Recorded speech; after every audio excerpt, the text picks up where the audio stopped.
Hello everyone, कैसे हैं आप लोग। आई होप आप लोग अच्छे होंगे। इस क्वेश्चन में क्या गिवन दे रखा है, a block of mass small m is to be slowly slid through a distance t on the rough horizontal surface of the friction coefficient mu by applying a force at an angle alpha with the horizontal. Find the work done by the force if the applied force is minimum. तो ये question क्या कहना चाह रहा है, इस question को समझते हैं, फिर उसके बाद सॉल्यूशन की तरफ चलेंगे। बट उससे पहले अगर आप लोगों ने हमारे चैनल को सब्सक्राइब नहीं करा तो जाके चैनल को जब सब्सक्राइब करिएगा और बेल आइकन को प्रेस करना मत भूलिएगा, ताकि जो भी लेटेस्ट लेक्चर हो आप लोगों के पास सबसे पहले पहुंच सके। चलिए यहाँ पे हम लोग क्वेश्चन को स्टार्ट करते हैं। ये हम लोगों ने एक हॉरिजॉन्टल सरफेस माना और इस हॉरिजॉन्टल सरफेस के ऊपर एक हम मास m मास का ब्लॉक मान रहे हैं। क्लियर। ये m मास का ब्लॉक, यहाँ पे इसको m मास का ब्लॉक मान लेते हैं। यहाँ पे हम एक m मास का ब्लॉक मान लेते हैं। क्लियर। इस m मास के ब्लॉक के ऊपर एक F फोर्स थीटा या अल्फा एंगल पे लग रहा है। ये अल्फा एंगल पे लग रहा है, तो ये अल्फा एंगल पे कुछ इस तरीके से लगेगा और एक वर्टिकल डायरेक्शन में एक कंपोनेंट होगा इसका।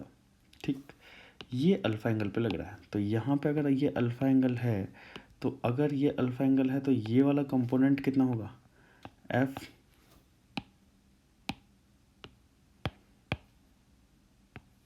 यहाँ हो जाएगा एफ कॉस थीटा और ये वाला कंपोनेंट हो जाएगा एफ साइन थीटा। नीचे की ओर फोर्स लगेगा इसका एम जी और ऊपर की ओर फोर्स लगेगा इसका एक एन। क्लियर। अच्छा, एक और चीज़ समझते हैं। यहाँ पे जब ये वाला ब्लॉक, ये एफ कॉस थीटा इस ब्लॉक को इधर लेके जाने की कोशिश करेगा, क्योंकि यहाँ पे रफ सरफेस है, क्योंकि ये सरफेस कैसा है, रफ हॉरिजॉन्टल सरफेस है, तो यहाँ पे एक बैकवर्ड डायरेक्शन में एक फ्रिक्शन फोर्स भी लगेगा, फ्रिक्शन फोर्स लगेगा। अब बोला गया है कि यहाँ पे ये जो फ्रिक्शन फोर्स होगा, ये फ्रिक्शन फोर्स जो होगा ये लिमिटिंग फ्रिक्शन होगा, ताकि ब्लॉक जो है स्लोली मूव करे, मतलब कि जस्ट ये at the words of its motion हो, ये वाला पूरा block just at the words of its motion हो। इसका मतलब ये हुआ कि हमारे पास जो एफ कॉस थीटा होगा वो एफ आर लिमिटिंग के बराबर होगा, पहली इक्वेशन। और दूसरी इक्वेशन की बात करूँ तो यहाँ पे N plus F sine theta जो होगा वो किसके बराबर होगा, एम जी के बराबर होगा। ठीक है। यहाँ पे अगर आप थोड़ा सा ध्यान से देखें तो एफ कॉस थीटा यहाँ मैं लिख देता हूँ, that is equivalent to mu into N. Clear. अच्छा, यहाँ से मैं एन की वैल्यू निकाल लेता हूँ। एन इज इक्वल टू हो जाएगा M G minus F sine theta. ये हमारे पास एन की वैल्यू हो जाएगी। जब ये एन की वैल्यू हमारे पास हो गई तो ये एन की वैल्यू मैं यहाँ उठा के पुट कर सकता हूँ। That is F cos theta plus mu into N की वैल्यू हो जाएगी M G minus F sine theta. ये हो गया। अब ये हो जाएगा F cos theta that is mu M G minus mu F sine theta. ये वाली वैल्यू इस साइड में लेके आता हूँ, इसको, इस वैल्यू को इस साइड लेके आता हूँ, that is mu F sine theta plus F cos theta that is equal to mu M G. F common ले लेता हूँ, अंदर क्या बचेगा, mu sine theta plus cos theta that is equal to mu M G. यहाँ पे f की value मैं अगर देख पा रहा हूँ तो ये हमारे पास वैल्यू आ रही है mu M G by mu sine theta plus cos theta. अगर थोड़ा सा आप अगर ध्यान से देख पा रहे हो तो ये f की वैल्यू एक जनरल वैल्यू आ रही है, और अगर आप थोड़ा सा ध्यान से देख पा रहे हो तो ये डिनोमिनेटर में ये वैल्यू आ रही है थीटा के ऊपर डिपेंडेंट है। अब हमें because we require F minimum, हमें एफ मिनिमम की ज़रूरत है, तो सो डिनोमिनेटर वैल्यू जो होगी, ये वाली जो वैल्यू है डिनोमिनेटर में, वो वैल्यू मैक्सिमम होनी चाहिए। तो मैंने इस वाली टर्म को जेड बोल दिया। इस वाली टर्म को, जो ये जो वाली टर्म है, इस टर्म को मैंने जेड बोल दिया। और तो जेड की वैल्यू क्या होनी चाहिए, हम देन जेड की वैल्यू कैसी होनी चाहिए, मैक्सिमम। और जेड की वैल्यू मैक्सिमम होगी तो ये क्या हो जाएगा, आपको ये ध्यान रखना पड़ेगा, कॉस थीटा का जो वन, कॉस थीटा का आगे की टर्म क्या है वन, और साइन थीटा का आगे की टर्म क्या है म्यू। तो जेड फंक्शन का मैक्सिमम वैल्यू कितनी हो जाएगी, वन का स्क्वायर प्लस म्यू का स्क्वायर, है ना। ये चीज़ हम लोग बेसिक मैथ्स के अंदर पढ़ते हैं। तो जेड मैक्सिमम की वैल्यू हो जाएगी वन प्लस म्यू स्क्वायर। अब देखिए ये एफ मिनिमम की वैल्यू हम लोग पढ़ रहे हैं।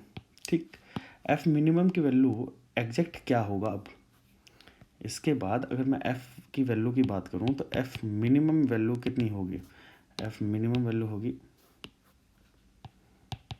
That is equal to mu M G divided by under root में 1 प्लस म्यू स्क्वायर, ये हमारा एफ मिनिमम हो जाएगा। क्लियर। अच्छा, ये एफ मिनिमम होने के बाद अब हम लोगों से पूछा गया है कि वर्क डन क्या होगा। वर्क डन कैसे, जब ये वाला ब्लॉक यहाँ से इस पोजीशन से डी डिस्प्लेसमेंट इस डायरेक्शन में जा रहा है, तो डी डिस्प्लेसमेंट होने की वजह से यहाँ पे वर्क डन जो होगा, work done by F minimum force is work done is equal to F vector dot D vector. तो यहाँ पे work done is equal to F minimum की वैल्यू कितनी, ये हो जाएगी, और ये हो जाएगा वैल्यू कितनी, mu M G by under root में 1 plus mu square into D की वैल्यू देखते हैं। तो डी की वैल्यू कितनी हो जाएगी, यहाँ पे डी रहेगी, और यहाँ पे कॉस अल्फ़ा देखिए, ये कॉस अल्फ़ा एंगल होगा ना, है ना, या इसको अल्फ़ा की जगह इसको मैं थीटा बोल देता हूँ, ठीक है, कॉस थीटा होगा।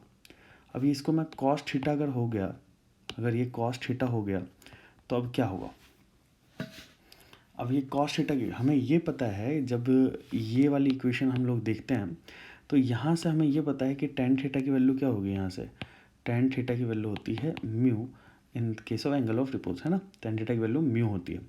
तो अब यहाँ पे या हम एंगल ऑफ फ्रिक्शन के अकॉर्डिंग भी कह सकते हैं tan theta equal to mu. अब अगर आप ध्यान से देखें तो टेन थीटा की वैल्यू हो जाएगी म्यू अपॉन 1। तो अगर मैं एक ट्रायंगल बना लेता हूँ तो ये ट्रायंगल के अंदर ये हो जाएगा परपेंडिकुलर अपॉन में बेस, और ये हो जाएगा hypotenuse that is 1 plus mu square. हम लोगों से कॉस थीटा की वैल्यू पूछी गई, तो cos theta is equal to base upon hypotenuse that is 1 plus 1 by under root में 1 प्लस म्यू स्क्वायर। तो अगर आप थोड़ा सा ध्यान से देखें तो ये 1 हो गया डिवाइडेड बाय दिस टर्म।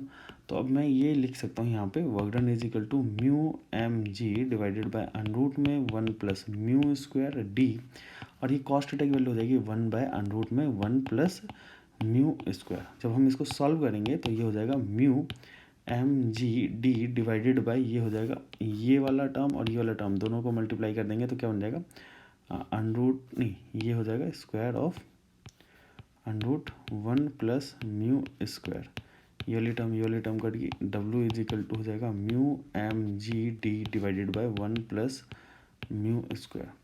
तो आई होप आप लोगों को ये क्वेश्चन समझ में आया होगा। ऐसे ही वीडियो लेक्चर्स देखने के लिए हमारे चैनल को जरूर सब्सक्राइब करिएगा और बेल आइकन को प्रेस कर